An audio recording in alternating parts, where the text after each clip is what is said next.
Hey gang. So, if I was the devil,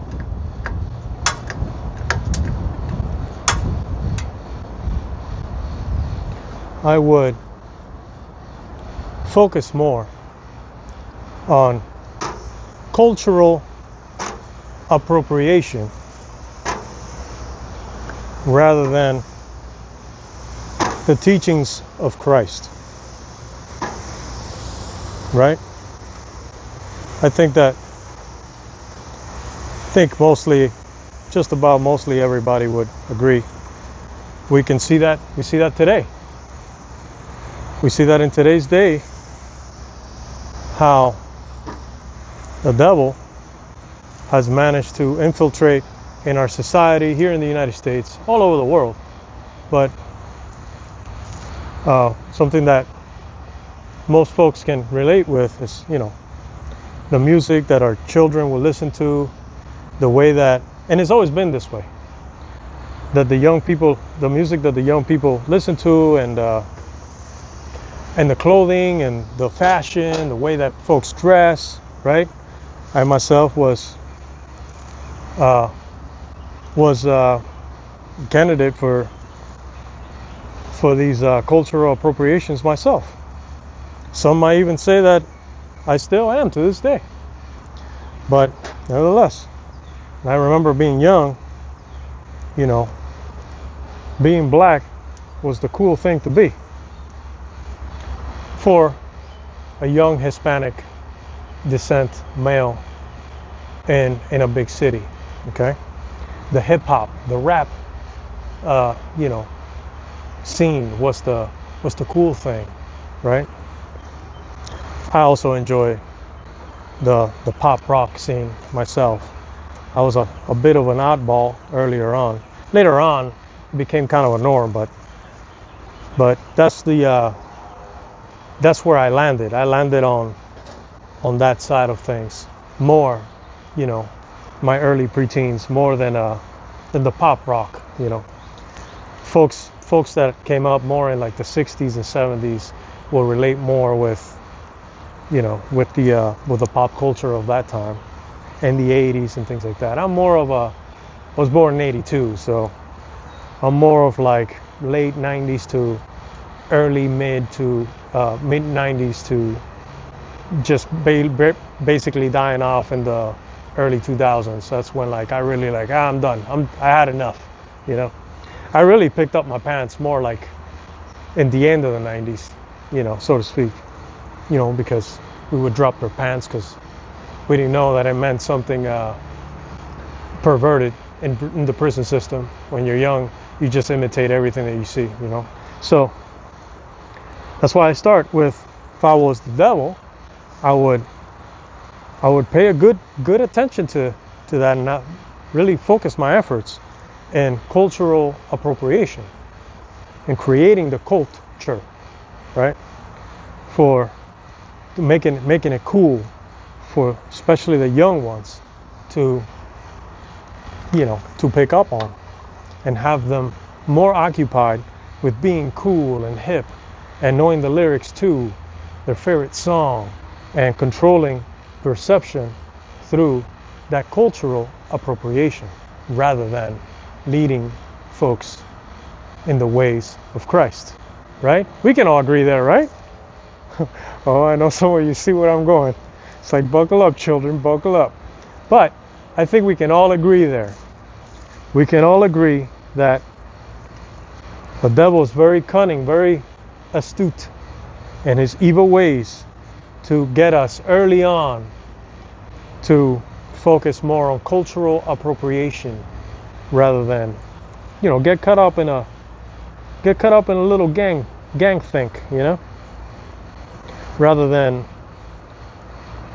ever suggesting anything actually benevolent or positive for our spiritual growth, which would be the teachings of Christ.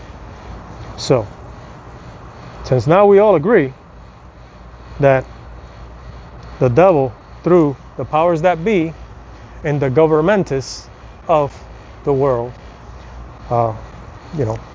every country has their own governmentis. Okay, that's definitely done a number on us, and in that sense. Now that we're all there, I'm gonna go ahead and say this. Please hear me out before you tune off, or before you decide to say, "Whoa, Ren, you crossed the line. Whoa, Ren, I don't know about that one, Ren." Just hear me out, okay? In my experience, now you know that I have to build you up a little bit more. You know that I have, if you follow me and things that I've said for an extended amount of time, you know that I have had my experience early on in the church scene, in the religious scene, in the Christian scene, Pentecostal, Seventh-day Adventist. I've rubbed shoulders with several Catholics, Jehovah's Witness. You know, in a big city, I have had my share of experience with several denominations of the Christian movement. Okay, as it were, and lastly, and they all came to the same conclusion. Okay. Basically, lies and deceiving humble hearts for the sake of earthly profit. Okay. That's the conclusion that they all came for me. And I was led by the Spirit of the Father into these situations. Because when I accepted Christ as my Lord and personal Savior, as my Redeemer, okay, knowing nothing close to what I know today, I had a wholehearted turning of my ways, wholehearted prayer and conversation with my Redeemer, with Christ, and with God, with Yah. I used to call him God and Jesus at that time. Now I say all the names now, because it doesn't really matter what your verbiage is. What matters is the posture of your heart. The Father judges our hearts. Christ is a level of consciousness and a level of frequency that we tune in when we follow the footprints to get back to the Father. Okay? So, lastly, the last place that I was led by the Spirit of the Father was the Torah movement. Now, when I said early when I started this video, almost 8 minutes ago, that if I were the devil, I'd be totally in, all in, and controlling your perception through a tool that I mentioned earlier as called cultural appropriation. Something that I've noticed of these, and I love you guys. I love you guys, just like I have no ill will in my heart towards some folks that I can still call up. I don't talk to them really, but there's folks that I can still call up to this day and be like, "Hey bud, hey Ren, wow, that's wild, you moved over there, yeah, that's crazy, oh, tell me about it." And there's folks that I had to cut off because of the situation, because some folks are just not ready to be unplugged, or don't have enough in them to respect you as a person, to respect your position, because they're truly not mature enough spiritually, and they're not looking to mature spiritually. They're looking to stay exactly where they're at. They're too plugged in into the lie. So if I were the devil, I would definitely 1000% utilize that same tactic. And what folks in the countryside, more rural folks, more on the Southern Baptist, more on the Baptist side of upbringing, I would totally utilize the Torah movement as a cultural appropriation tool to divert from the actual teachings of Christ. Now, remember, if you've heard anything I've said, it's not what you say, it's what you do, right? It's not what you say as much as what you do. And I've learned these folks will very well invoke, as they call the fact that they are truly saved by grace and not by works, right? But their actions say something else. Their actions very well tell the tale that they are not indeed acting as if they're saved by grace, or forget about saved by grace. They're not truly trying to comprehend what Yeshua was talking about. They're more concerned with just following physicalities, step by step actions, physical actions of the Mosaic laws.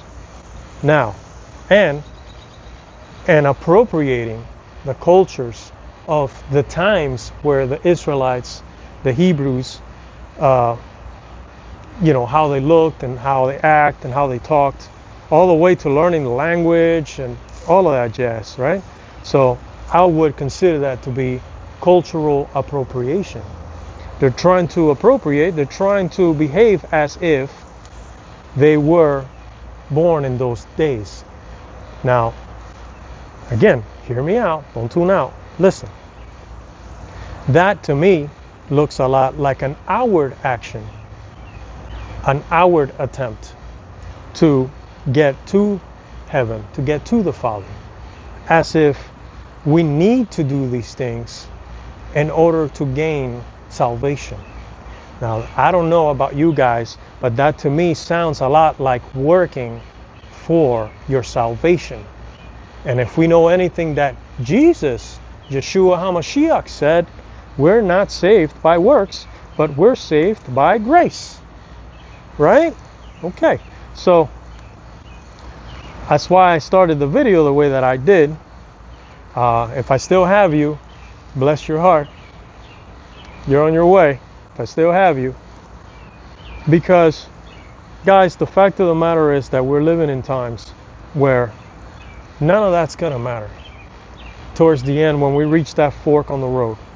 When we reach that fork on the road, we're going to realize that all that's going to matter is how much of actual Christ you have in you. Because all of these religious folks that have built their house on the sand, all the way from the city to the countryside, all of those castles in the sand will fall apart when the winds come. And all that will matter is not how much you have stored and resources. All that's going to matter is the condition of your heart. That's what's going to matter. What's going to keep groups together when the poop hits the fan. It's not going to be how much you have gathered together as a group in terms of physicality, of physical items. And how much you say you love that person, but you're really talking crap about them every time you hang out with that other person, and that other person talks crap about you when they're hanging out with that other person, and you guys really don't get along. Or you're just together for convenience and out of fear. What's really going to matter when the poop actually hits the fan is how much Christ you truly have in you. Not how Hebrew you look, or how many tzitzis you have on your belt line, or how much Hebrew you can talk, you can speak. None of that won't matter. Or how circumcised your sons are in comparison to their sons. None of that will matter. Because true circumcision is of the heart. Christ died, resurrected, and ascended for you to have access in times like these. So that you can have access to the only Christ. The one and true spotless Lamb that gave his life as a payment so that you can live eternally next to the Father. So if you choose to continue to allow the enemy to lie to you, continue to have those labels upon you. I'm Torah. I'm a follower of the way. You're either following a religion, a man-made, a devil-made. Hasatan is in the deal, in the business of religion. Hasatan loves that you want to be religious. Hasatan doesn't care. Doesn't care what religion you want to be. You can be Catholic. You can be a Jehovah's Witness. You know, you can be whatever. You can be a Muslim. Hasatan does not care what flavor of ice cream you choose, as long as you don't choose the one true Redeemer, which is not a religion. Christ didn't come to sell you a religion or to start a business around a religion. Christ didn't come for that. Christ came against that.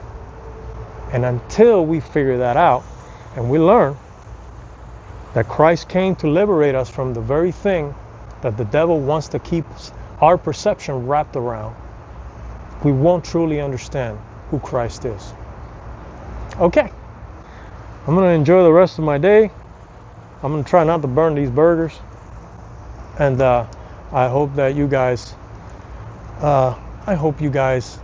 don't see me as, I hope you don't close your heart. Remember, take everything anyone says, including me, to the Father in prayer. Don't just shut me down because I just burnt, because you feel like you're burning right now. Don't just shut me down. Question what I'm saying. And then go and question what they're saying, whoever they are, that you decide to associate and to pick up the label of. If you are in a group that you have decided to become part of, and you have picked up labels, man-made labels, men that are guided by the evil one, that you say to hate, make sure you question that too. Don't just question me, because I'm not here against you. I'm here for us. Just like Christ came for us, and he got killed for it. And those very religious figures that will come against what I'm saying right now are making a profit out of your controlled perception. I come here for free. I will never monetize this channel, because that's not what the Father told me to do. If I want to play the YouTube game, I'll get on my motorcycle and put a camera in it. And guess what? Even if I do that, I will still lead souls through that channel here, because that's what the Father puts in my heart. That's where my passion lies. It's not in making a profit, a terrestrial profit out of you. No, my heart rejoices the way that Christ's hearts rejoice when you see the truth. Like I came to the truth. And the truth doesn't have an earthly label or a brand on it. It's simply the Messiah, the only true one Redeemer.